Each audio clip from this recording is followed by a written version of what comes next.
While cleaning a millionaire's house, a poor 7-year-old girl noticed something strange in his office. She approached and whispered, "There's a camera in your office, and it's not yours." The man rushed over and, looking behind the camera, was completely shocked. What he found there revealed a betrayal so absurd that it could destroy his life and his company. If this story interested you, subscribe to our channel, don't forget to like this video, and tell us which city you're watching us from. We'll keep going. In the sprawling hills of Palo Alto, California, where tech empires rose like modern castles against the blue sky, 7-year-old Lily Rodriguez moved through the shadows of luxury. Her small feet made almost no sound on the polished marble floors of the Reynolds estate, a mansion that seemed to stretch endlessly in every direction. While her mother, Eleanor, diligently cleaned each room with the precision of someone who knew their livelihood depended on perfection, Lily had learned to make herself invisible. The Reynolds mansion was a marvel of modern architecture and technology. Floor-to-ceiling windows overlooked the valley.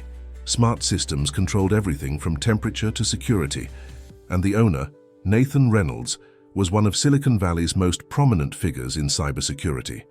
His company, Shield Tech, protected the digital assets of corporations and governments worldwide. Yet despite all his sophisticated security measures, he remained oblivious to his most observant guest, the housekeeper's daughter, who saw everything. Lily had never attended the prestigious private schools that dotted the Palo Alto landscape. Her education came from watching, listening, and absorbing. While other children her age were enrolled in coding camps and private tutoring sessions, Lily learned by observing the world around her with an intensity that belied her young age. She noticed patterns, inconsistencies, and details that adults, in their hurried existence, often overlooked. "Lily, stay close, Mika," Eleanor would whisper whenever they arrived at the mansion for her tri-weekly cleaning sessions. "Don't touch anything, don't make noise, and stay out of Mr. Reynolds' way." Today was like any other Tuesday. Elena methodically worked through her cleaning routine, while Lily followed quietly, occasionally helping with small tasks, but mostly watching and listening. As they approached Mr. Reynolds' home office, a space Elena saved for last, always cleaning it with extra care, Lily noticed the door was slightly ajar. Inside, Nathan Reynolds was engaged in a virtual meeting, his imposing figure hunched over multiple screens, displaying faces of executives in suits. His voice carried the confidence of someone accustomed to command, discussing encryption protocols and security measures with terms Lily didn't understand, but found fascinating nonetheless. While her mother busied herself dusting the hallway, decorations, Lily's attention was drawn to something unusual in the office. Behind an expensive-looking painting of abstract shapes that hung on the wall opposite Reynolds' desk, she noticed a tiny red light blinking intermittently. Having spent countless hours in this house, Lily knew this light wasn't normally there. She had seen Mr. Reynolds' security devices before, discreet, elegant, integrated seamlessly into the architecture. This was different, hidden, secretive, and definitely not part of the original design. Her curiosity piqued. She continued observing, making mental notes as she had taught herself to do. Later that evening, as Elena prepared to finish her shift, Lily noticed Mr. Reynolds was still working. The mansion had emptied of its usual staff, the personal assistant, the chef, the gardeners, leaving only the Reynolds, Elena, and Lily. "Mama, I need to use the bathroom," Lily whispered to her mother, who was collecting her cleaning supplies. "Make it quick, Lily. We need to catch the bus in 10 minutes, Elena replied, checking her watch. Instead of heading to the guest bathroom, Lily made her way toward Reynolds' office, her heart hammered. In her chest, not from fear, but from the weight of what she had discovered. No one ever listened to children like her. Children from the wrong side of town, who spoke English with their friends but Spanish at home, whose mothers cleaned houses instead of running companies. But what she had seen was important. She was certain of it. She approached the partially open door and saw Mr. Reynolds still engaged in his virtual meeting. He was discussing something called Project Sentinel, and even from where she stood, Lily could sense the tension in his voice. This was important business. Taking a deep breath, she knocked gently on the doorframe. Reynolds glanced up, his expression momentarily annoyed at the interruption. He made a quick gesture with his hand, signaling her to wait, never breaking his flow of speech to his colleagues. But Lily knew waiting wasn't an option. She stepped forward, ignoring years of her mother's warnings about staying invisible, about not disturbing the people whose homes they cleaned. "Mr. Reynolds," she said softly, her voice steadier than she expected. "There's a camera behind your painting, and I don't think it's one of yours." The effect of her words was immediate. Nathan Reynolds' fingers froze over his keyboard. His sentence trailed off mid-word. The executives on the screen looked confused, waiting for him to continue. "I'll have to call you back," he said abruptly, ending the meeting, without explanation. For the first time since Lily had been coming to this house, Nathan Reynolds looked directly at her, not through her or past her, but at her, with eyes sharp, with sudden focus.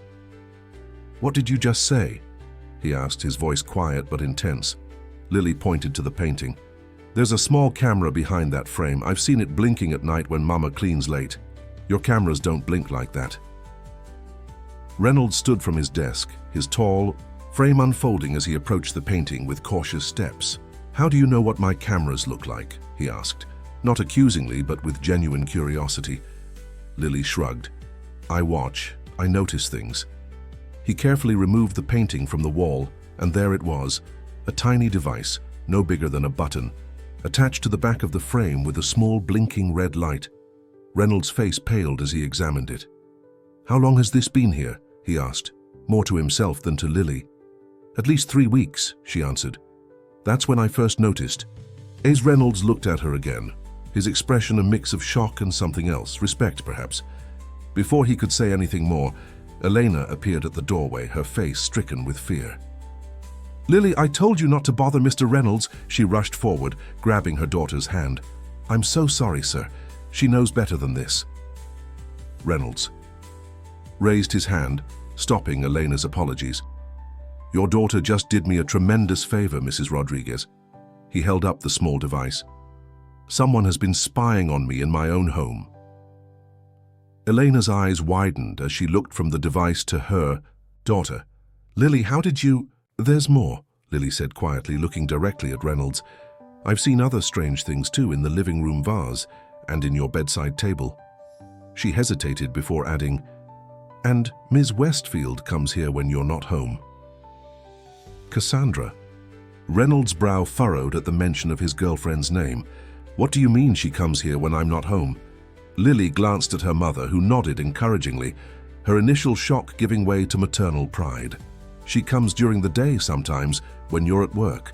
She looks through your things. And—" Lily hesitated. "And what?" Reynolds prompted. "And Mr. Daniels meets her here too." The color drained from Reynolds' face. Robert Daniels was his chief technology officer and oldest friend in the industry. They had built Shield Tech together from the ground up. "Are you certain about this?" he asked, his voice barely above a whisper. Lily nodded solemnly. "They look at papers together. They talk about numbers and dates, about something launching soon." Elena placed a protective hand on her daughter's shoulder. "My Lily has always been observant, Mr. Reynolds. If she says she saw something, she saw it." Reynolds sank back into his chair, the small surveillance device still in his palm. The implications were staggering. If what this child said was true, the people closest to him, his girlfriend and his business partner, were conspiring behind his back. As the gravity of the situation settled over, "The room?" Lily stood quietly, her small frame belying the enormous impact of her revelation. In that moment, the invisible girl had become the most important person in Nathan Reynolds' world.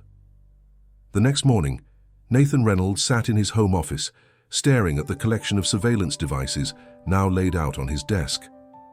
After Lily's revelation, he had conducted a thorough sweep of his home and discovered exactly what she had described: hidden cameras and listening devices in strategic locations throughout the mansion.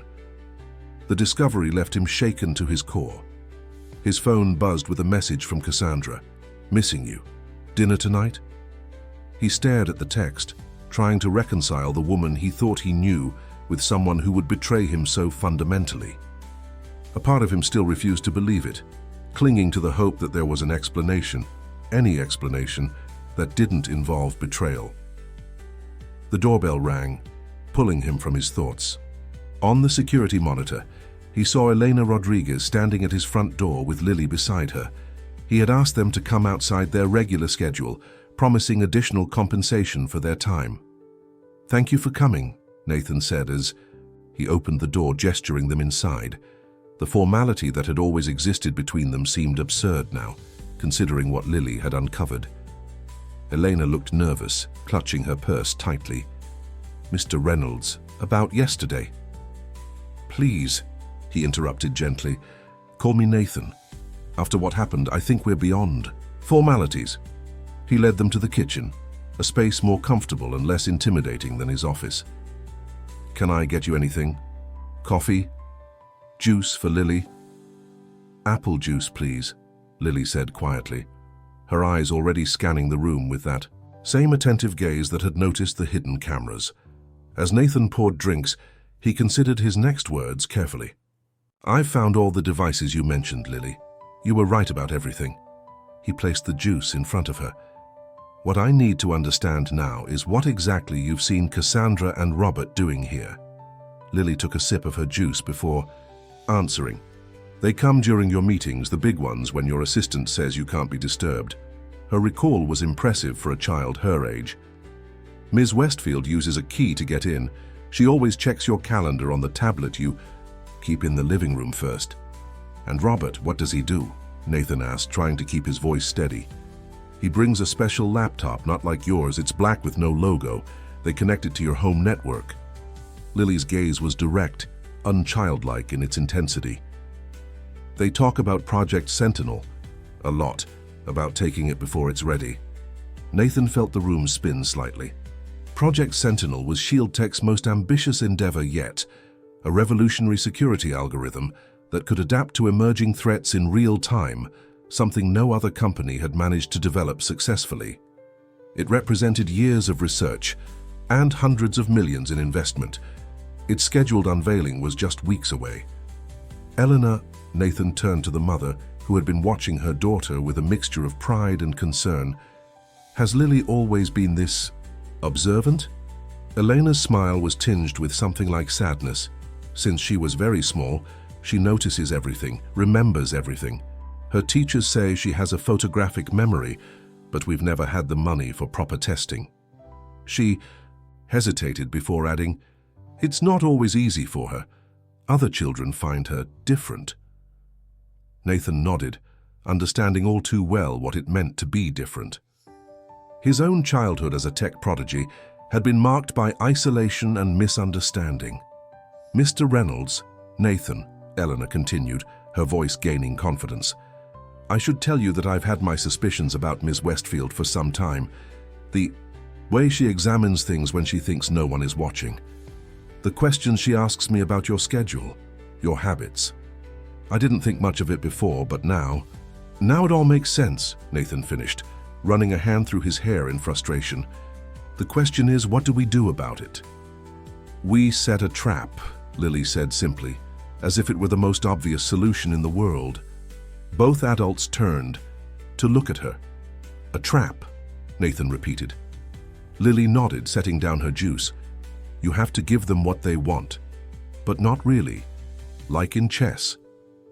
At Nathan's surprised look, she added, "I play chess with Mr. Garcia at the community center. He says the best move is the one your opponent doesn't see coming." Despite everything, Nathan found himself smiling. "You play chess?" "She beats men 4 times her age," Elena said, maternal pride evident in her voice.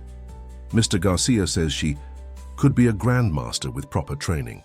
Nathan studied Lily with new appreciation. Here was a mind that, with the right opportunities, could achieve extraordinary things. A mind currently being wasted in an educational system that couldn't recognize or nurture her unique talents. "Tell me more about this trap," he said, leaning forward. Over the next hour, the unlikely trio, the tech billionaire, the housekeeper, and the 7-year-old girl, formulated a plan. Lily's suggestion was elegantly simple: create a false version of Project Sentinel, one that would appear legitimate but would ultimately be useless, and leave it where Cassandra and Robert would find it. More importantly, The fake project would contain hidden code that would track anyone who accessed it. But how do we know when they'll make their move? Nathan asked. The gala, Elena said suddenly. The Children's Hospital Foundation event this weekend. Ms. Westfield mentioned you'd be attending together. She seemed particularly interested in confirming you wouldn't cancel. Nathan nodded slowly. The perfect opportunity. I'll be out of the house for hours, very publicly. He turned to Lily. But this plan hinges on knowing exactly when they access the system and what they do. We'd need to monitor them in real time. I can do that, Lily said with quiet confidence. Elena immediately shook her head. Absolutely not. Lily will not be involved beyond this point. It's too dangerous. Mama, Lily protested, they won't suspect me. I'm invisible to them, remember? Just the housekeeper's kid. The words struck Nathan like a physical blow. How many others had he rendered invisible in his life? How many people had he dismissed or overlooked simply because of who they were or what they did for a living? Elena, he said gently, I understand your concern. But Lily has already proven she sees things the rest of us miss. And she's right. Robert and Cassandra wouldn't suspect her. They barely acknowledge her existence. He hesitated before adding, I promise, she'll be safe. I'll have my most trusted security personnel nearby, but out of sight. Elena looked torn, her maternal instinct to protect warring with the recognition of her daughter's unique abilities. We need her, Nathan added softly. I need her. After a long moment, Elena nodded reluctantly. But I will be there too. Where my daughter goes, I go. Of course, Nathan agreed. In fact, we'll need your help as well. As they refined their plan, Nathan found himself increasingly impressed by Lily's strategic thinking. She suggested using the mansion's existing security cameras to monitor Cassandra and Robert, but routing the feed to a secure tablet that she could watch from the guest house, where she and Elena would appear to be doing routine cleaning. You know how to reroute security footage? Nathan asked, astonished. Lily shrugged. I've watched you do it on your tablet. It's not that hard. Nathan laughed, the first genuine laugh he'd experienced since discovering the betrayal. You know, Lily, in another life you would have made an excellent corporate spy. I'd rather build things that can't be broken into, she replied seriously. Like you do. Her words touched something deep within him. Despite his success, Nathan had begun to lose sight of why he started Shield Tech in the first place, not to become wealthy, but to create something meaningful, something that protected people. As Elena and Lily prepared to leave, Nathan made a decision. Regardless of how this situation with Robert and Cassandra resolved, he would ensure that Lily Rodriguez received every opportunity to develop her extraordinary mind. He had the resources to transform her life, to open doors that would otherwise remain firmly closed to a housekeeper's daughter from East Palo Alto. We'll reconvene tomorrow to finalize the details, he said, walking them to the door. And Lily? He knelt down to her level, meeting her intelligent eyes directly. Thank you. Not many people would have noticed what you did, and even fewer would have had the courage to speak up. Lily smiled, a flash of childlike joy breaking through her serious demeanor. That's because they don't really look at things. They just see what they expect to see. As he watched them walk down his driveway, Nathan Reynolds realized that his most valuable ally in this fight wasn't his state-of-the-art security system or his team of tech experts, but a 7-year-old girl who had been invisible right under his nose until she chose not to be. The next 48 hours passed in a flurry of careful preparation. Nathan converted the guest house at the edge of his property into a command center, outfitting it with secure monitors that displayed feeds from every corner of the main house. To anyone observing from outside, including Robert or Cassandra, it would appear that Eleanor was simply doing a deep clean of the rarely used space with Lily in tow. Meanwhile, Nathan created the perfect bait, a convincing decoy of Project Sentinel. The fake version contained impressive-looking code that would seem revolutionary to even skilled eyes, but was fundamentally flawed in ways that only he would recognize. More importantly, it contained invisible tracking protocols that would record every interaction and attempt to transfer the data. On Friday morning, Nathan met with Elena and Lily in the guest house to review the plan one final time.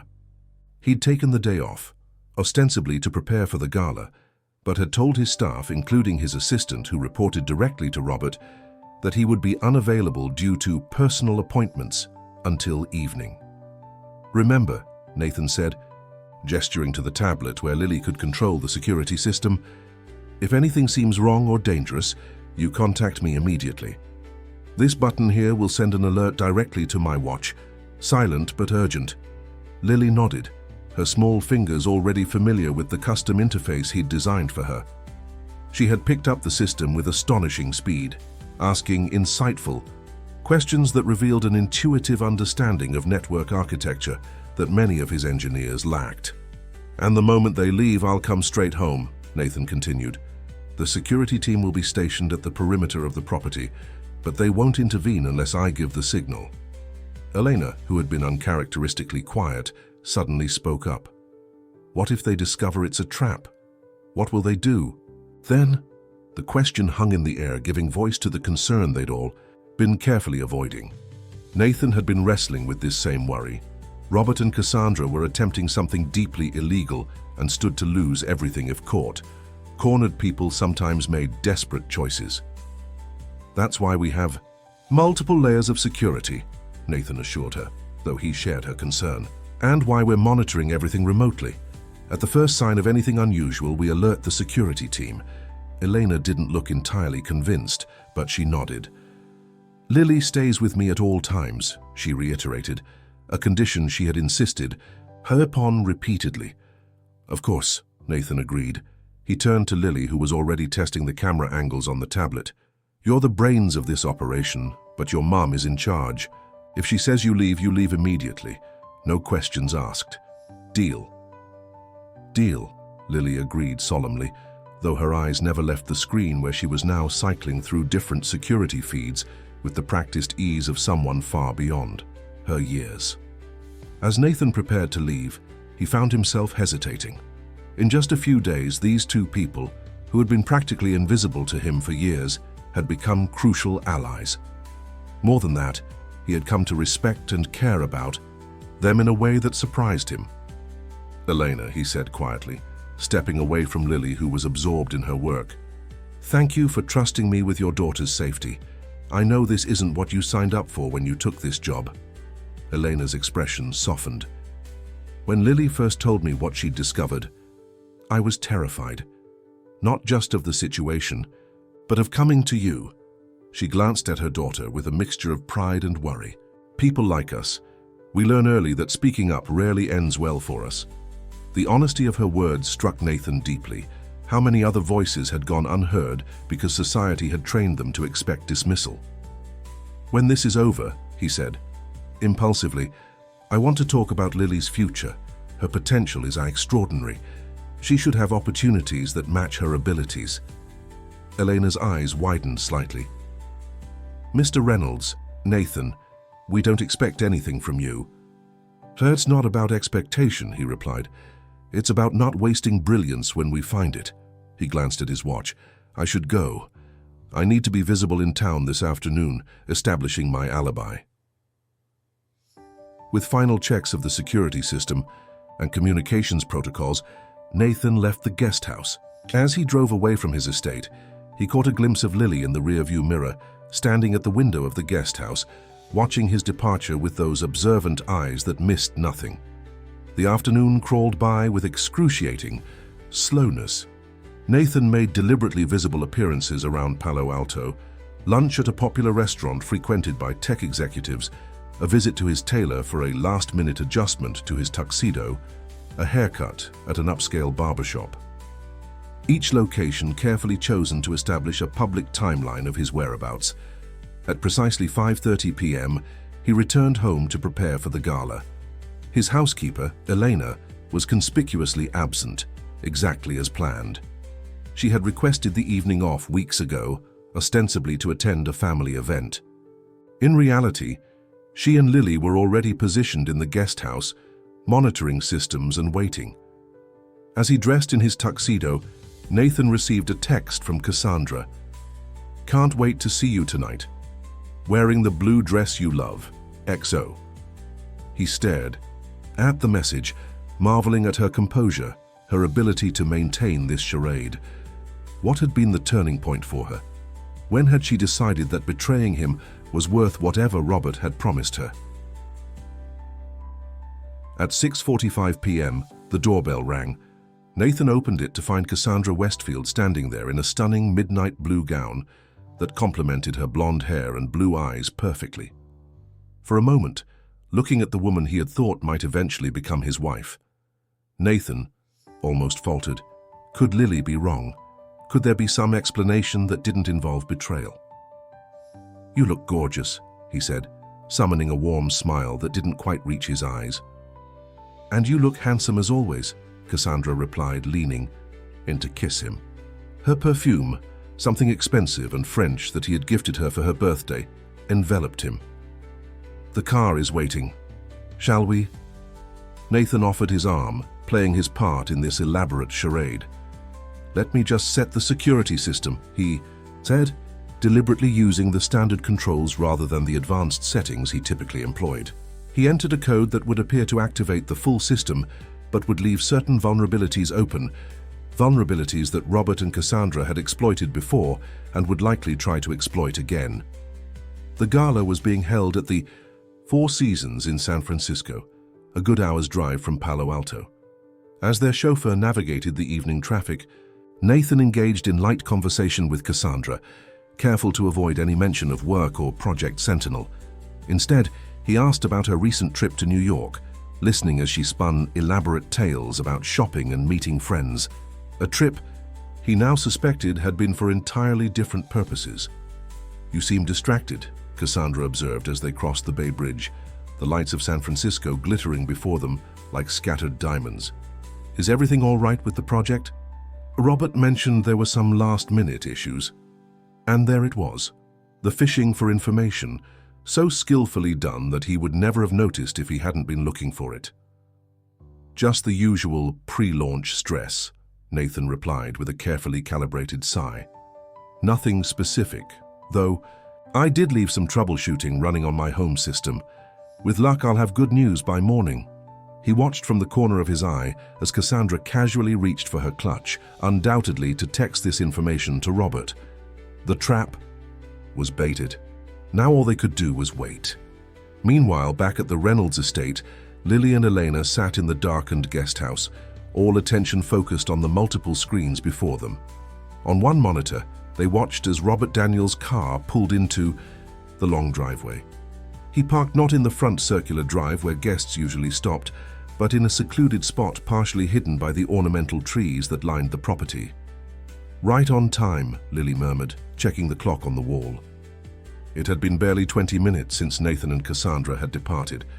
Robert hadn't even waited for them to reach San Francisco. Elena tensed beside her daughter. "He has a key," she observed, as Robert approached the front door with confident strides, extracting a key from his pocket.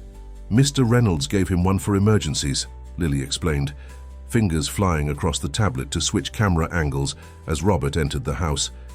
"But he's not supposed to use it unless there's a real emergency."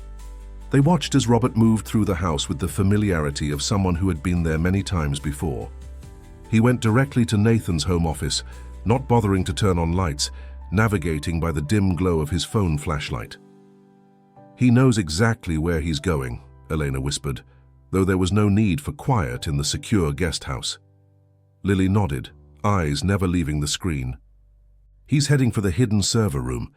She switched to another camera feed that showed a small room concealed behind a bookcase in the office, Nathan's private development space where he worked on his most sensitive projects. Robert approached the bookcase and pressed a specific sequence on what appeared to be an ordinary thermostat beside it. The bookcase slid open silently, revealing a compact room filled with servers and specialized equipment. He stepped inside, immediately moving to the main workstation. "Now we wait," Lily said, her young face illuminated by the blue glow of the screens. She settled into her chair, showing none of the impatience or restlessness typical of children her age. Instead, she watched with the focused attention of a seasoned security professional, missing nothing, cataloging everything. The trap was set, the bait was taken, and now from their hidden vantage point, a housekeeper and her extraordinarily gifted daughter prepared to witness the betrayal of one of Silicon Valley's most powerful men and help him turn the tables on those who sought to destroy him. The Children's Hospital Foundation Gala sparkled with the combined wealth of Silicon Valley and San Francisco's elite. Under crystal chandeliers, tech billionaires mingled with venture capitalists and celebrities, all united in their stated mission of supporting pediatric medical research. For many, however, the true purpose of the evening was networking, deal-making, and the careful maintenance of public images. Nathan Reynolds played his part flawlessly, guiding Cassandra through the crowd with practiced ease, accepting congratulations on Shield Tech's continued success and deflecting questions about the rumored Project Sentinel with good-natured evasiveness. All the while, his watch remained conspicuously visible on his wrist, the specially designed face showing not just the time but also a subtle indicator that would alert him to any message from Lily. "You should bid on the Napa Getaway package," Cassandra suggested, as they perused the silent auction items. "We could use a weekend away after the project launches, just the two of us." Nathan smiled thinly. "Good idea." He wrote down a substantial bid, knowing it would never come to pass. The future she was planning, their future, had dissolved. The moment Lily had pointed to that hidden camera in his office. Across the room, he spotted Gerald Matthews, CEO of Rival Edge, Shield Tech's most aggressive competitor, and a company that had been trying to poach Robert Daniels for years. As Nathan watched, Matthews checked his phone, a satisfied smile spreading across his face. Though he couldn't prove it, Nathan felt certain that Matthews had just received confirmation from Robert that the theft was underway. "Nathan!" A booming voice broke through his thoughts as Thomas Chen, a longtime client and friend, approached with his wife. "Holding out on us again. Everyone's talking about this secret project of yours. When do we mere mortals get to see what the great Nathan Reynolds has been cooking up?" "All in good time, Thomas," Nathan replied with a practiced chuckle. "You know how it is. The more revolutionary the product, the more patience required to get it right. Well, whatever it is, I'm sure it'll be worth the wait. Your innovations always are." Thomas lowered his voice conspiratorially. "Between us, I've already set aside a significant portion of next year's security budget specifically for whatever you're launching." The irony of the moment wasn't lost on Nathan. Here was a loyal client, eager to invest in technology that, had Robert and Cassandra's plan succeeded, might never have existed under the Shield Tech banner. As the conversation continued, Nathan felt a nearly imperceptible vibration from his watch. He casually glanced down, noting the subtle change in the display. Lily had activated the alert. Something was happening back at the house. "Would you excuse me for a moment?" Nathan smiled apologetically. "I need to make a quick call. Cassandra, why don't you tell Thomas and Margaret about that new restaurant we tried last week?" He stepped away, moving toward a quieter corner of the ballroom. Once reasonably private, he pulled out his phone and opened the secure application he'd developed specifically for tonight's operation. A text message from Lily appeared on the screen. "Are accessing main server, copying files, also photographing physical documents from your safe. C just called him. They're talking about something called Operation Eclipse." Nathan's jaw tightened. The safe contained hard copies of patent applications and technical specifications, documents that weren't supposed to exist in physical form at all. The fact that Robert knew about them suggested the betrayal had been ongoing for longer than he'd suspected. He quickly typed back, "Stay monitoring, don't intervene. I'm heading back now."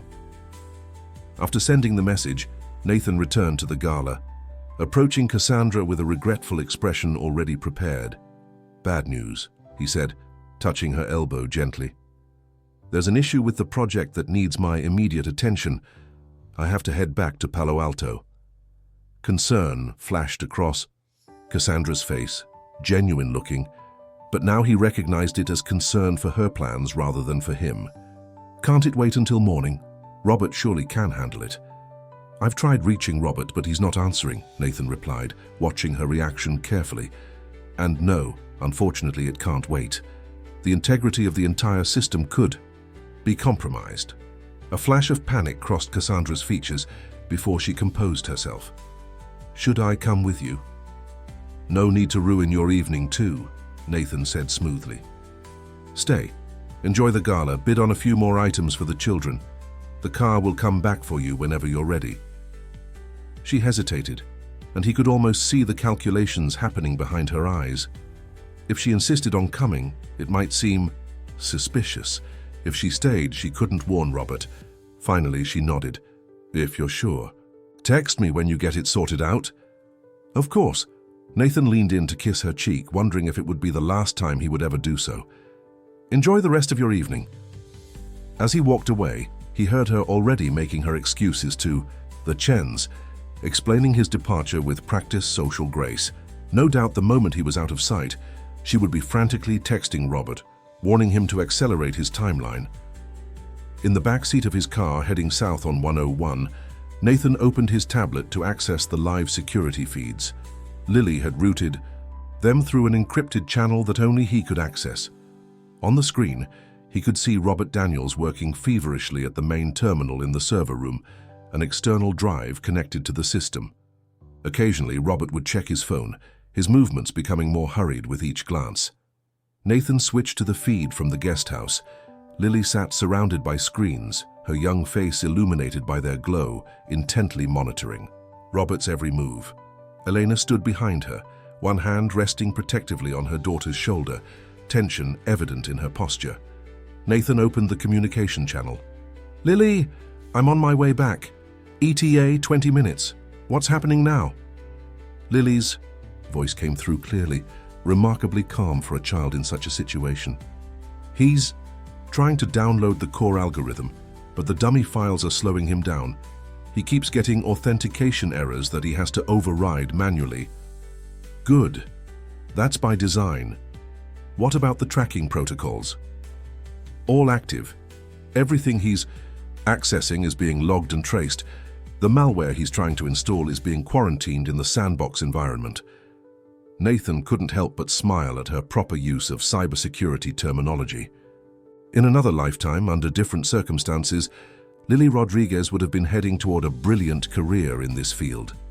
He just got a text, Lily reported suddenly. Now he's moving faster, looking worried. I think Ms. Westfield warned him you're coming back. I expected as much. Keep watching, but remember, if anything seems dangerous, you and your mother leave immediately. The security team is on standby. Back at the mansion, Robert Daniels was indeed in a state of barely controlled panic. Cassandra's warning text had been brief but alarming. N coming back, server problem, hurry. He cursed under his breath, fingers flying over the keyboard as he attempted to bypass the remaining security protocols. The download was at 78%, but moving far too slowly. Shield Tech's security systems were proving more resilient than expected, even with his administrator credentials. It was almost as if the system was deliberately obstructing him, which was impossible unless a cold realization washed over him. What if Nathan knew? What if this was a trap? Robert's instinct was to abort immediately, but the stakes were too high. Rival Edge had already paid half of the promised 8-figure sum, with the remainder contingent on successful delivery of Project Sentinel's core algorithm. More importantly, they had guaranteed him the CTO position once they acquired Shield Tech in the hostile takeover that would inevitably follow the theft of their flagship technology. He couldn't walk away now. He had to complete the download. In the guest house, Lily watched as Robert's behavior grew increasingly erratic. He's panicking, she observed to her mother, making mistakes. Elena, who had been mostly silent throughout the evening, squeezed her daughter's shoulder. This man, he was Mr. Reynolds' friend? Lily nodded, not taking her eyes off the screen. His business partner. They started the company together. How can people betray those who trust them? Eleanor murmured, more to herself than to Lily. Money, Lily replied with the straightforward clarity of childhood. Or maybe he was jealous. Mr. Reynolds is famous and Mr. Daniels isn't. On the screen, Robert finally disconnected the external drive, having apparently completed his primary objective. But instead of leaving immediately, he moved to Nathan's desk and began rummaging through drawers. "What's he doing now?" Elena asked, leaning closer to the screen. "Looking for something else," Lily said, rapidly switching between camera angles to get a better view. "Wait, he's taking papers from a folder marked personal, and now he's out taking pictures of them with his phone." In the car, now just minutes from the estate, Nathan listened to Lily's description with growing concern. His personal files contained information unrelated to Project Sentinel, details about his finances, his family, even some preliminary notes about an advanced AI project he'd been conceptualizing, but hadn't yet shared with anyone at Shield Tech. "Lily, can you see what specific documents he's photographing? Something with lots of numbers, bank accounts maybe, and now something with your signature at the bottom. He looks happy about it." Nathan's blood ran cold. Those weren't just technical specifications they were after. This was about destroying him personally as well as professionally. The complete betrayal was even more comprehensive than he'd imagined. "I'm turning onto the property now," he informed Lily. "Stay where you are until I give the all clear." As Nathan's car approached the long driveway leading to his mansion, Robert Daniels was hurriedly replacing the documents in the desk, preparing to make his exit. The tracking software Nathan had embedded in the fake Project Sentinel files was already silently transmitting data back to a secure server, logging every system Robert had connected to, every communication pathway he had established. The trap had been sprung. The evidence was being collected. And now it was time for the confrontation that would change everything for Nathan Reynolds, Robert Daniels, and Cassandra Westfield, as well as for a housekeeper and her remarkably perceptive daughter who had set this entire chain of events in motion. Robert Daniels was halfway to the front door when headlights swept across the windows. Freezing in his tracks, he peered through the curtains to see Nathan's Tesla turning into the circular driveway. Panic surged through him. Nathan wasn't supposed to be back for hours. Cassandra had failed to delay him. In the guest house, Lily watched the scene unfold with the intensity of someone 3 times her age. "Mr. Daniels is trapped," she observed, switching between camera feeds to track both men's movements. "He's looking for another way out." Elena moved closer to her daughter, instinctively protective. "Should we alert the security team now?" Lily shook her head. "Not yet. Mr. Reynolds said to wait for his signal."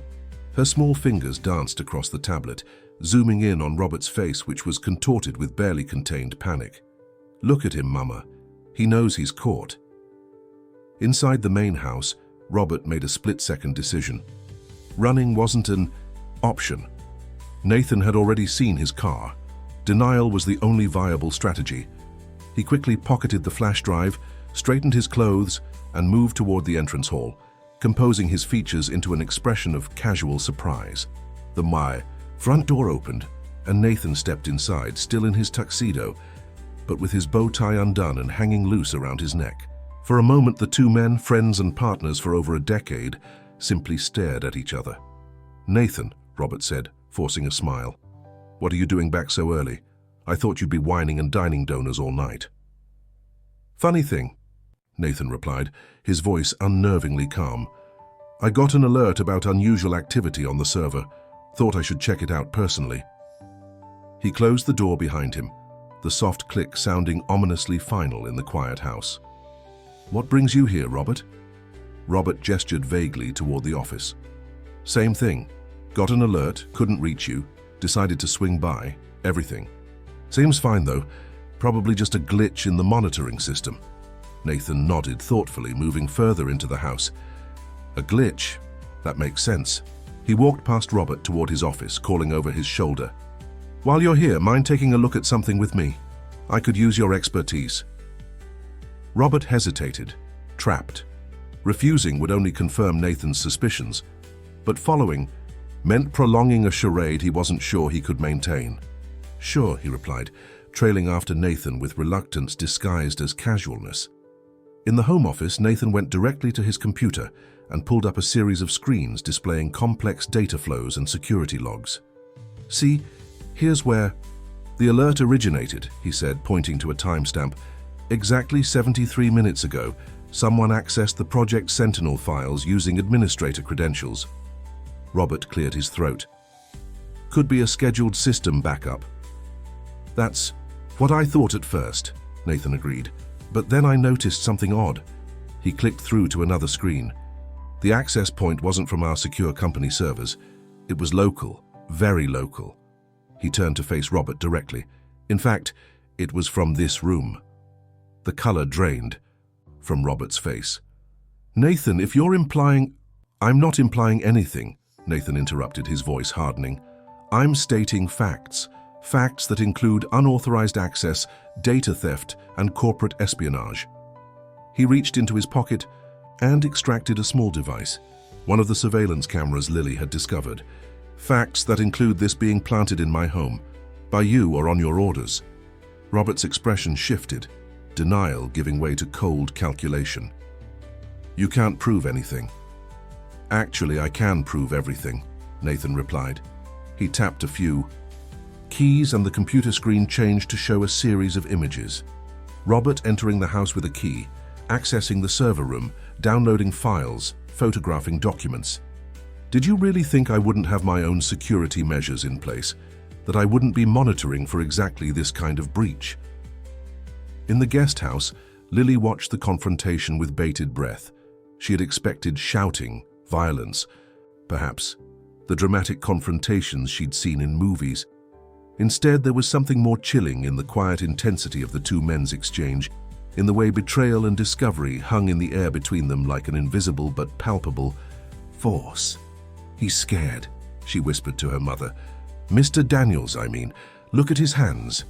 On the screen, Robert's hands were indeed trembling slightly, though his face remained composed. "So what now?" he was asking Nathan. "You call the police? Have me arrested? Think about the scandal, Nathan. What it would do to ShieldTech's stock price, to investor confidence." Nathan leaned back against his desk, studying the man he had once trusted implicitly. "That's what you're counting on, isn't it? That protecting the company means letting you walk away." He shook his head slowly. "You're right that I won't call the police, at least not tonight.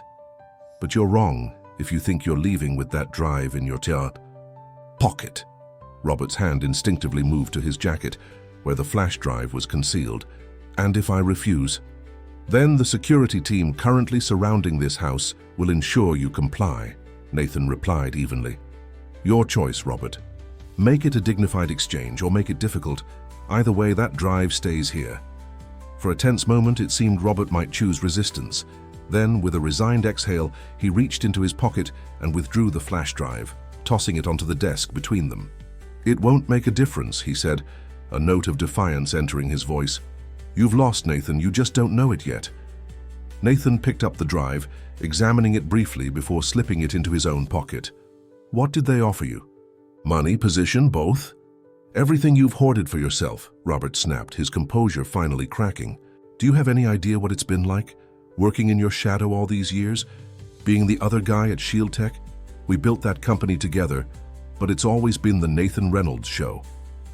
Nathan's expression revealed genuine surprise. "Is that what this is about? Recognition?" "It's about what I deserve," Robert retorted. "Rival Edge understands my value, even if you never did." "And Cassandra?" He stopped abruptly, realizing his mistake. "Yes, let's talk about Cassandra," Nathan said quietly. "How long has she been part of this?" Robert's laugh was bitter. "From the beginning. You think she was with you for your charming personality? She approached me first, you know. Rival Edge had already recruited her to get close to you. I just made it easier for her to access what she needed." Each word was a fresh wound, but Nathan maintained his composure. "And the surveillance devices throughout my house, that was her contribution to your little enterprise?" "Her idea, my implementation," Robert confirmed with a shrug, as if discussing a routine business strategy, rather than an elaborate betrayal. "She's quite resourceful. You should have appreciated that about her." In the guest house, Lily watched Nathan's face carefully. Despite his outward calm, she could see the pain in his eyes. the subtle tightening of his jaw. This wasn't just business for him. This was personal heartbreak layered atop professional betrayal. "Should we do something?" Elena whispered, disturbed by the raw emotion evident even through the security feeds. Lily shook her head. "He needs to hear it all, to know everything."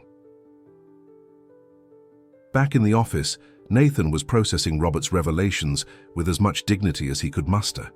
So the plan was what? Steal Project Sentinel, sell it to Rival Edge, watch Shield Tech's value plummet, then facilitate a hostile takeover? Close enough, Robert acknowledged, though you're missing the part where evidence would surface, suggesting you'd been selling company secrets yourself. Very convincing evidence, thanks to those personal documents I've been collecting. His smile was cold. The board would have had no choice but to remove you, and with Rival Edge's backing, I would have been the natural choice to step in and save the company. Nathan nodded slowly, pieces falling into place. And I suppose Gerald Matthews has already prepared a press release about Rival Edge's revolutionary new security protocol to be announced shortly after Shield Tech's stock crashes. Something like that, Robert admitted. Though it hardly matters now, you've caught me red-handed. Congratulations. There was no contrition in his voice, only thwarted ambition and resentment. What I don't understand, Nathan said, genuinely bewildered, is why you didn't just come to me. If you felt undervalued, overlooked. Robert cut him off with a dismissive wave. Save the benevolent employer routine, Nathan. We both know you've never seen me as an equal. Just the useful sidekick to the great Nathan Reynolds. Before Nathan could respond, his phone buzzed with an incoming call. He glanced at the screen to see Cassandra's name. Perfect timing, he remarked, showing the screen to Robert. Shall I put her on speaker? Let her know the game is up? A flicker of alarm crossed Robert's face. Don't drag her into this. She was just following my lead. How chivalrous, Nathan replied dryly. But I think we both know that's not true. He declined the call and pocketed his phone. She'll find out soon enough anyway. I've already arranged for her personal items to be removed from my house by morning. Robert shifted uncomfortably. So what happens now? Now, Nathan said, moving toward the door, you leave, without the drive, without the documents, without anything except the knowledge that you failed. He opened the office door, gesturing for Robert to precede him. The security team will escort you off the property and ensure you don't take any souvenirs. As they walked toward the front entrance, Robert made one last attempt. This isn't over, Nathan. Rival Edge won't give up, and neither will I. Nathan stopped, turning to face his former friend directly. Actually, Robert, it is over. The algorithm you stole, it's worthless. A sophisticated decoy designed to waste your time and implicate anyone who tried to use it. And while you've been focused on Project Sentinel, the real breakthrough has already been secured with patents filed under a subsidiary company you know nothing about. The shock on Robert's face was genuine. You're bluffing. Am I? Nathan smiled thinly. I suppose you'll find out when you try to deliver on your promises to Rival Edge. He opened the front door. Goodbye, Robert. I'd say it's been a pleasure, but we've both had enough lies for one evening. As Robert stepped outside, two security officers materialized from the darkness, flanking him immediately. He gave Nathan one last look of mingled hatred and disbelief before being escorted to his car. Nathan closed the door and leaned against it, the composed facade finally crumbling as the full weight of the betrayal settled over him. In the guest house, Lily watched him slide slowly to the floor, head in his hands. He's alone now, she said softly to her mother. We should go to him. Elena hesitated. This is a private moment, Mija. Perhaps we should give him space. Lily shook her head with the wisdom that sometimes comes to children through paths adults cannot follow. No one should be alone when they discover people they loved never really loved them back. She stood up, decision made. Come on, Mama. He needs us now. Together, they slipped out of the guest house and made their way toward the main house, where a man who had gained everything yet lost what mattered most sat alone with his shattered trust and the pieces of a betrayal he never saw coming, until a child who had been invisible showed him what was hiding in plain sight. The gentle knock on the front door roused Nathan from his thoughts. He had been sitting there, back against the solid wood, for how long? Minutes, an hour. Time had become fluid, washing over him in waves of disbelief, anger, and a profound sense of loss that went beyond the potential corporate disaster he had narrowly averted. Opening the door, he found Elena and Lily standing there, concern etched across both their faces. Lily held the tablet he had given her, now dark and powered down, her mission complete. "We saw everything," Elena said simply. "We thought you might need not to be alone." The thoughtfulness of their gesture struck Nathan deeply. These two people, whom he had barely acknowledged for years despite their presence in his home, were now the only ones he could truly trust. "Thank you," he replied, stepping aside to let them enter. "I think you're right." They moved to the EE kitchen, the heart of the home, and ironically the place where Elena had spent countless hours working while remaining nearly invisible to him. Now, in a role reversal that wasn't lost on Nathan, she filled the electric kettle and began preparing tea with the familiarity of someone who knew his kitchen as well as he did. Better, perhaps. "You did well, Mr. Reynolds," Lily said, sitting at the counter and watching him with those perceptive eyes. "You didn't get angry or yell, you stayed calm." Nathan gave her a small smile. "I learned that from you, Lily. Your composure when you first told me about the camera was impressive. Most adults wouldn't have handled it so well." "Being angry doesn't help you think," she replied with a shrug, as if sharing an obvious truth. "Mama always says that." Elena placed mugs of steaming tea before them. "It's something you learn when getting angry can cost you your job," she said without bitterness, simply stating a reality of her existence that Nathan had never had to consider. Nathan wrapped his hands around the warm mug, drawing comfort from its heat. "I've been thinking about what Robert said," he admitted. "About me hoarding recognition, about him being in my shadow. I never saw it that way." "People see what they want to see," Elena observed quietly. "Your friend, he chose to see himself as a victim instead of a partner. And Cassandra." Nathan couldn't keep the pain from his voice as he spoke her name. "She was never yours to lose," Lily said with the straightforward wisdom that children sometimes possess. "She was pretending the whole time." Nathan looked at her in surprise. Had he been that transparent, or was Lily simply that perceptive? "When did you first suspect her?" he asked. "The third time I saw her here when you weren't home," Lily answered. "She was different when you weren't around, colder. She looked at things differently, not like someone admiring them, but like someone calculating their value." "You saw what I couldn't," Nathan acknowledged. "What I didn't want to see." Eleanor touched his arm lightly. "It is not weakness to believe in people's goodness, Mr. Reynolds. It is hope, and hope is never wrong, even when people disappoint us." Her words offered a balm he hadn't known he needed. Nathan had spent years building walls around himself, sophisticated security systems, careful vetting of employees, meticulous background checks on anyone who entered his inner circle. Yet the greatest threats had come from those he had allowed past all his defenses, while his salvation had come from those he had scarcely noticed. "What will happen now?" Lily asked, her practical nature asserting itself. "With your company and the project?" "Project Sentinel will launch as scheduled," Nathan replied. "As I told Robert, what he stole was a decoy, convincing but ultimately useless. The real project is secure." He took a sip of tea before continuing.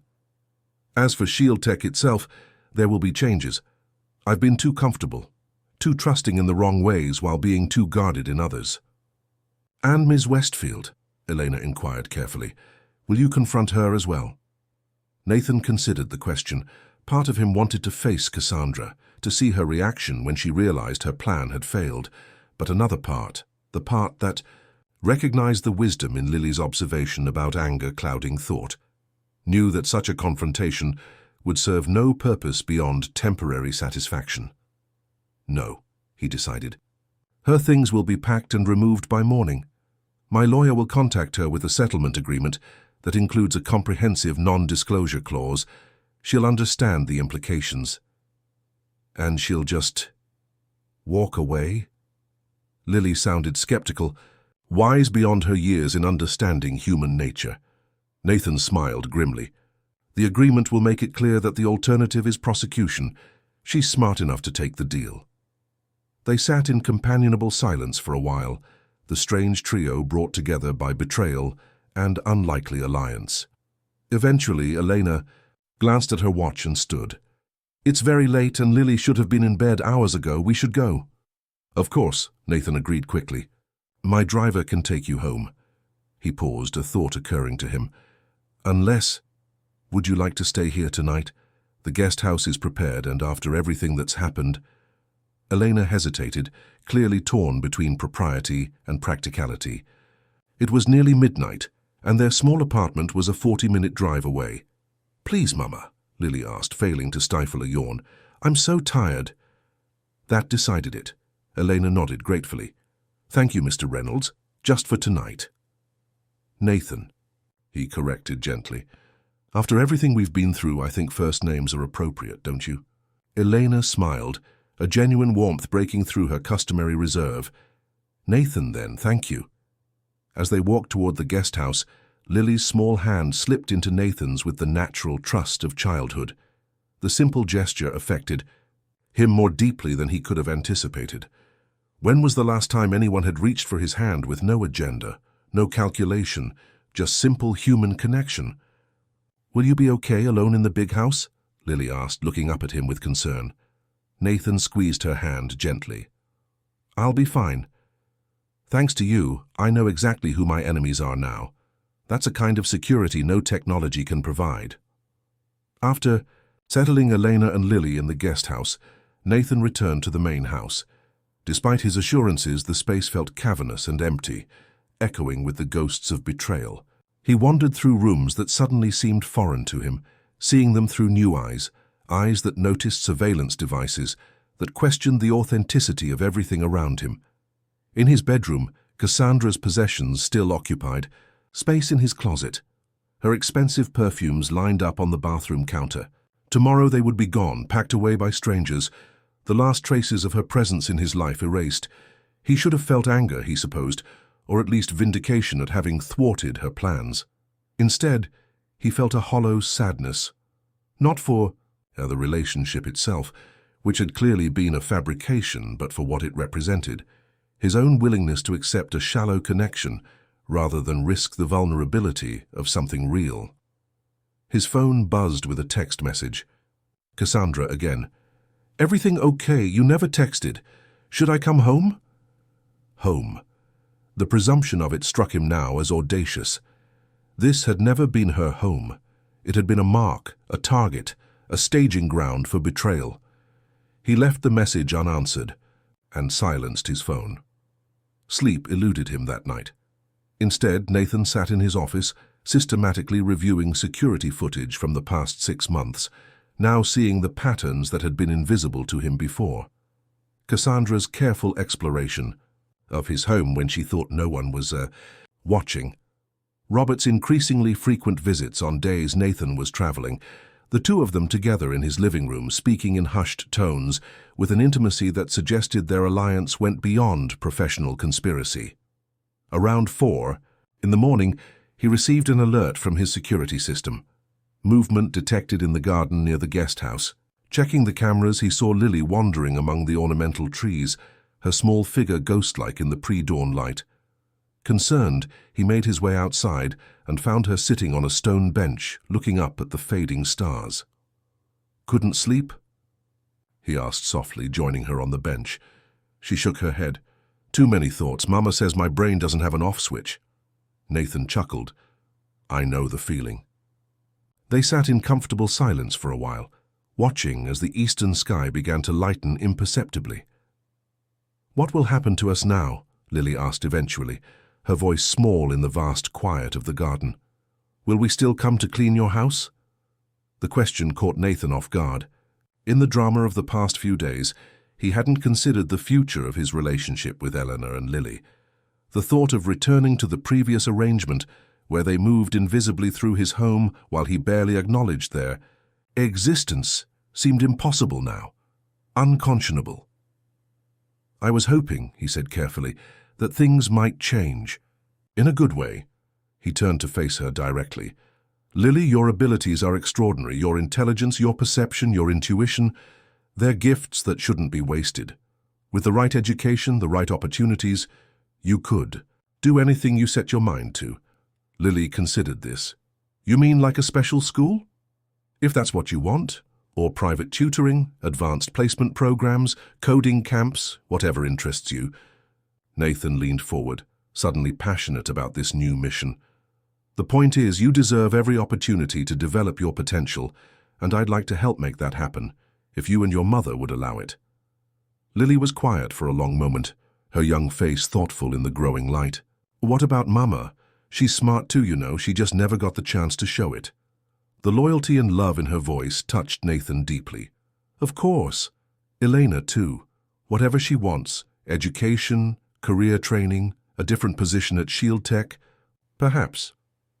You'd give her a job at your company? Lily's eyes widened. After what you two did for me, I'd trust your mother with far more than cleaning services. Nathan meant it sincerely. In a world where his closest confidants had betrayed him, Eleanor and Lily had demonstrated loyalty and integrity beyond price. Lily seemed to accept this, nodding slowly. I'd like to learn about computers and security systems, like you do. Then that's where we'll start, Nathan promised. As the sun began to break over the horizon, casting long shadows across the manicured lawn, he felt something he hadn't expected to feel after a night of confronting betrayal. Hope. Not the naive hope that had allowed him to be deceived, but something more grounded, more resilient.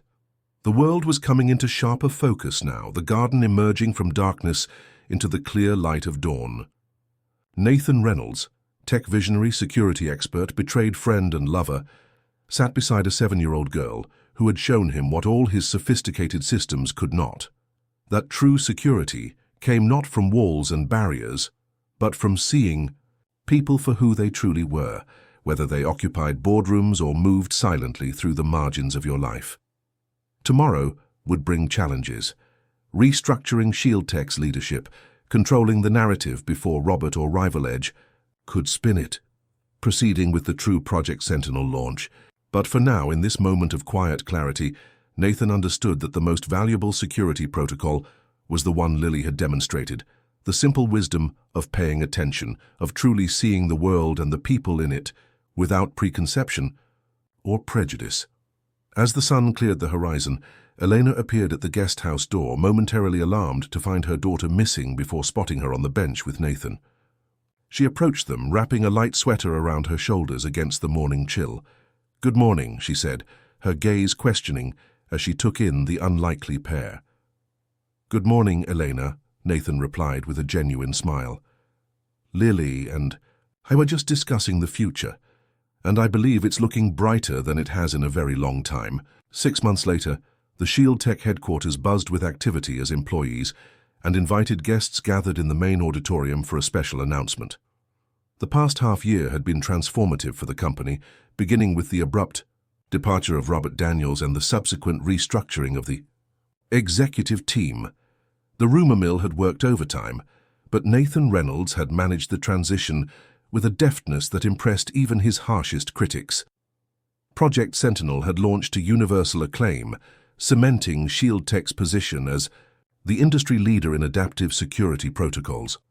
Rival Edge, meanwhile, had suffered a series of setbacks, including the unexpected resignation of CEO Gerald Matthews amid rumors of corporate espionage, rumors that Shield Tech neither confirmed nor denied publicly. Today's gathering, however, wasn't about past victories or corporate rivalries.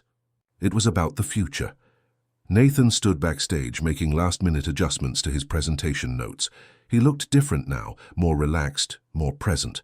The hardness that had begun to form around his eyes following the betrayal had softened, replaced by a clarity of purpose that infused everything he did. "Nervous?" Elena Rodriguez asked, approaching with 2 cups of coffee. She handed one to Nathan before taking a sip from her own. Nathan accepted the coffee gratefully. "A little. This is outside my usual comfort zone. You revolutionize cybersecurity, But announcing a charitable foundation makes you nervous, Eleanor teased, her manner with him now easy and familiar. Gone was the deferential housekeeper.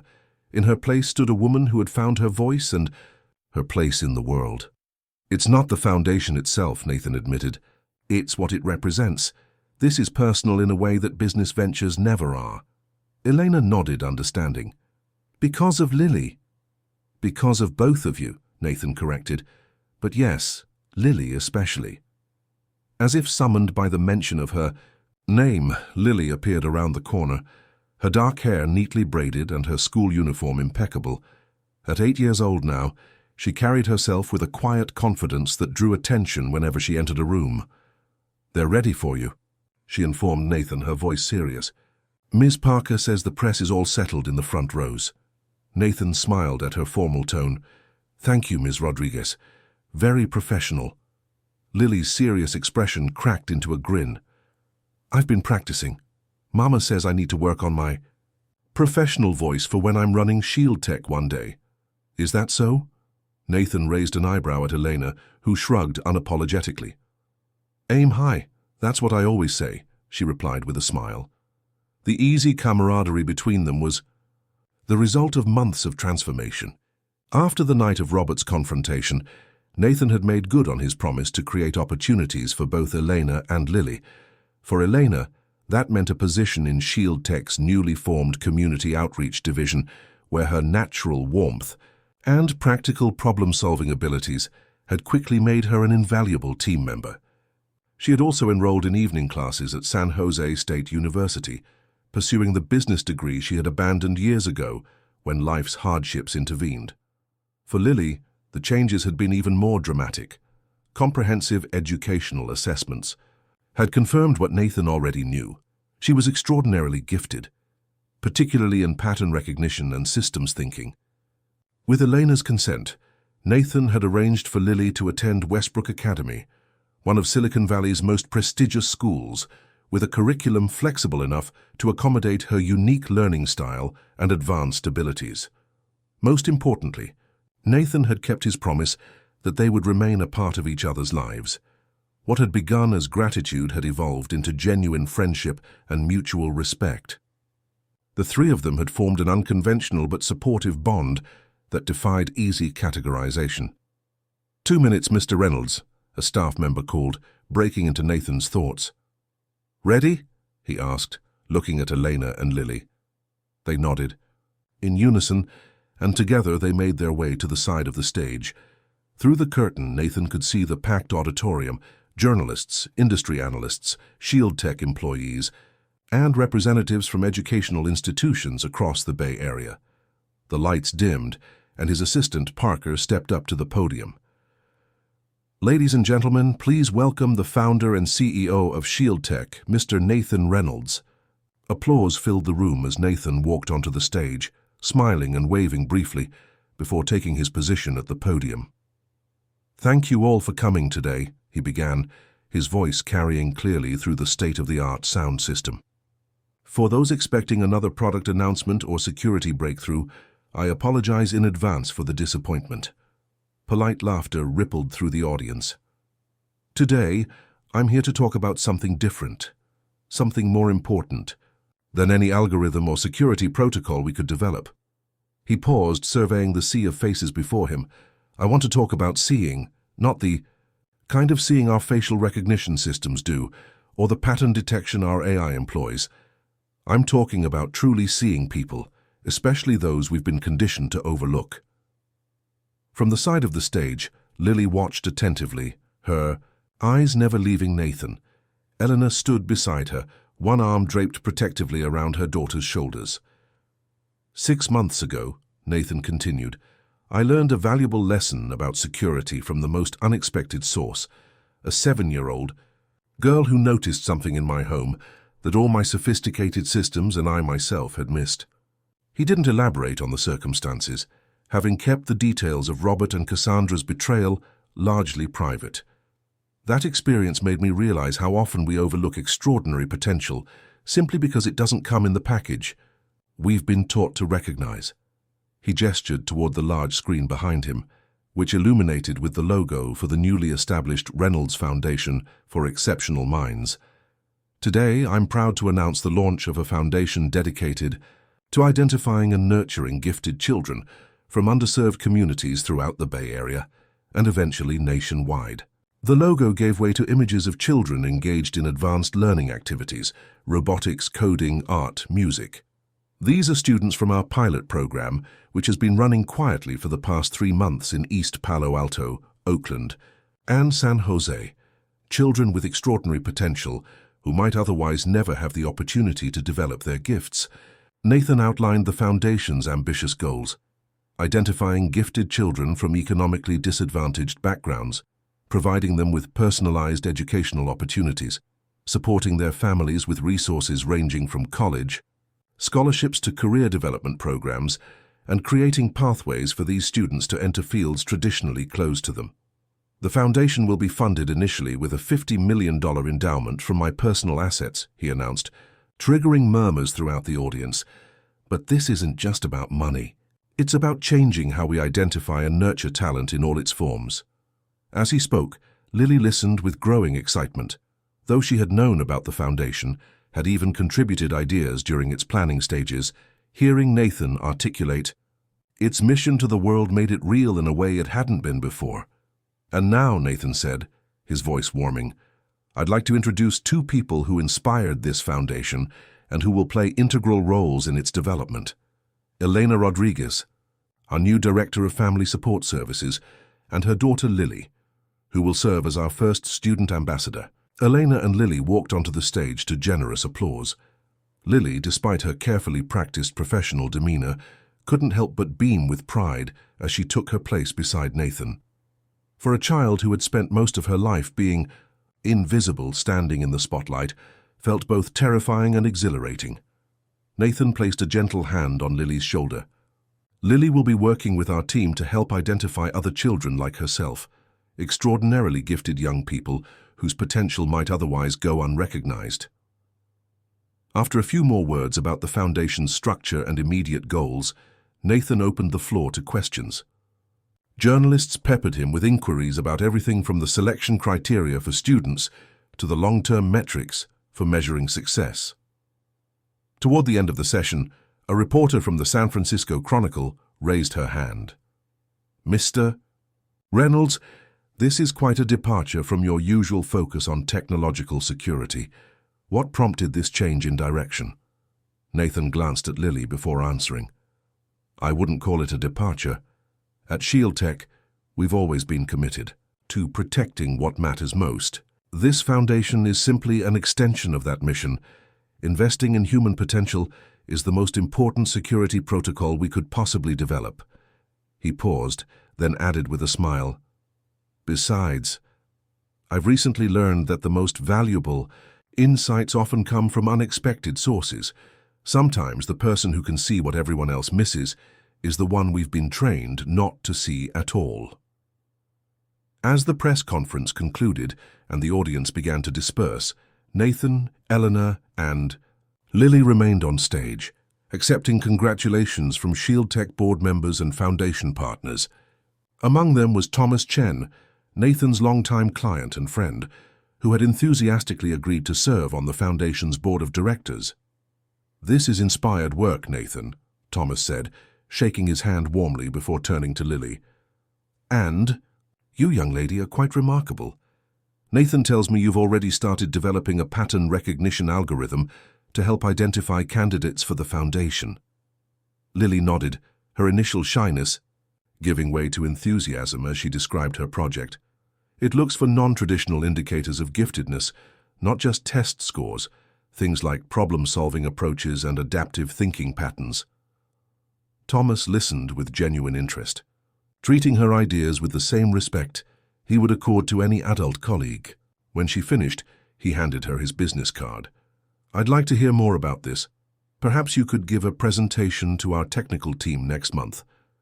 Lily accepted the card solemnly, tucking it carefully into her pocket. I'd like that. Mr. Chen, thank you. As Thomas moved on to speak with Eleanor, Nathan knelt beside Lily. How does it feel being seen?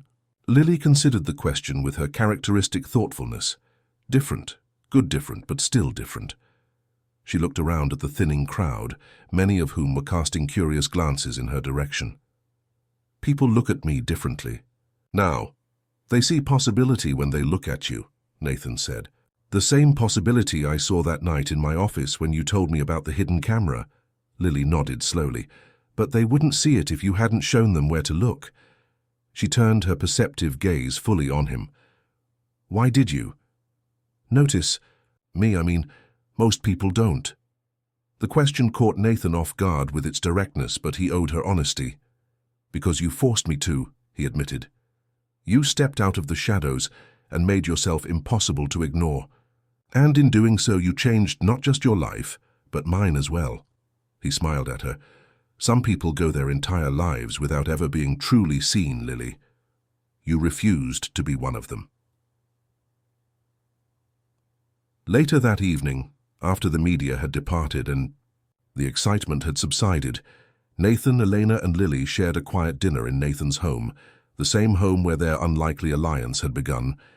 The formal dining room had been bypassed in favor of the kitchen island, where they sat together enjoying Elena's homemade enchiladas. To the foundation, Nathan proposed a toast, raising his glass of sparkling water to match Elena's wine and Lily's juice. And to new beginnings. To new beginnings, they echoed, glasses clinking in the warm light of the kitchen. As they ate, they discussed the day's events, the foundation's next steps, and Lily's upcoming science project, a comfortable conversation that flowed with the ease of family rather than the formality of business associates or the awkwardness of benefactor and recipients. Looking at them, Nathan felt a sense of contentment that had eluded him for most of his adult life. The betrayal that had initially brought them together had paradoxically opened the door to something far more valuable than anything Robert or Cassandra had tried to steal from him. It had given him clarity about what mattered, about who mattered, and about the kind of legacy he wanted to create. I've been thinking, he said during a lull in the conversation, about the house in Woodside. He referred to a property he had purchased years ago but rarely visited, a more secluded, less ostentatious home set among redwoods in the hills west of Palo Alto. What about it? Eleanor asked, refilling Lily's juice glass. It's closer to Westbrook Academy than your current apartment. And it has that separate guest house that would be perfect for a home office for your coursework. He tried to sound casual, though he had been considering this offer carefully for weeks. Plus, there's that workshop space I never use that would make an excellent lab for Lily's projects. Elena and Lily exchanged a look, their unspoken communication so fluid it reminded Nathan of long-married couples. Are you asking us to move in? Lily asked directly, cutting through any adult circumlocution. Nathan smiled at her characteristic forthrightness. Yes, I suppose I am. Not to this house, it has too many bad memories now. But to Woodside, you'd have your own space, complete. Privacy, but we'd be closer, more accessible to each other. Eleanor set down her fork, her expression thoughtful. Nathan, that's incredibly generous, but it's not charity, he interrupted gently, anticipating her concern. It's selfish, actually. I've grown accustomed to having you both in my life. The house sits empty most of the time anyway. And with the foundation work and Lily's school schedule, the logistics would be much simpler. Lily looked between the adults, her keen eyes missing nothing. You like us, she stated simply. You want us to be like family.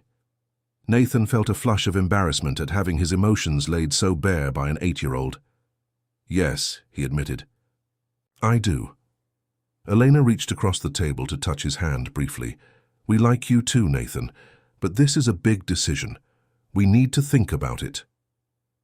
Of course, he agreed quickly. Take all the time you need. The offer stands whenever you're ready. Lily, however, had already moved on to practical considerations. Does the Woodside house have good internet? I need at least a gigabit connection for my server experiments. Nathan laughed, tension broken. Yes, it has excellent internet and a dedicated backup generator, a state-of-the-art security system, and about 20 acres of forest to explore. Lily's eyes widened. 20 acres? With real trees? Real trees, a small stream, even a few deer if you're quiet enough to spot them. She turned to her mother, negotiation mode fully engaged. "Mama, we should at least go see it for the trees." Elena smiled at her daughter's transparent strategy. "We'll visit this weekend," she conceded. "Then we'll discuss it further." As the evening wound down and Elena began clearing plates, despite Nathan's protests, Lily moved to the large windows overlooking the bay. The lights of Silicon Valley stretched before them, a constellation of human innovation and ambition. Nathan joined her, standing quietly beside the young girl whose perception had changed the course of his life. "What are you thinking about?" he asked. "The future," Lily replied, her gaze still fixed on the distant lights. "And all the people out there like me, waiting for someone to notice them." "We'll find them," Nathan promised. "That's what the foundation is for." Lily nodded, satisfied. "Good, because everybody deserves to be seen." As Elena finished in the kitchen and joined them at the window, the three stood together in comfortable silence, their unlikely family unit framed against the backdrop of possibility that stretched to the horizon and beyond. In the reflection of the glass, Nathan could see their faces, his own, Eleanor's and Lily's, united not by blood or obligation, but by choice and mutual recognition. 6 months ago, a child had stepped out of invisibility to show him a hidden truth. Now together, they were building something that would help other overlooked children step into the light of possibility, a legacy far more meaningful than any security system or technological breakthrough. In a world increasingly defined by digital connections, they had found something rarer and more precious, the authentic human connection that comes from truly seeing and being seen, from valuing people not for their utility or status, but for their inherent worth and unique perspective. As Lily leaned sleepily against his side, Nathan Reynolds, tech visionary, security expert, and now champion for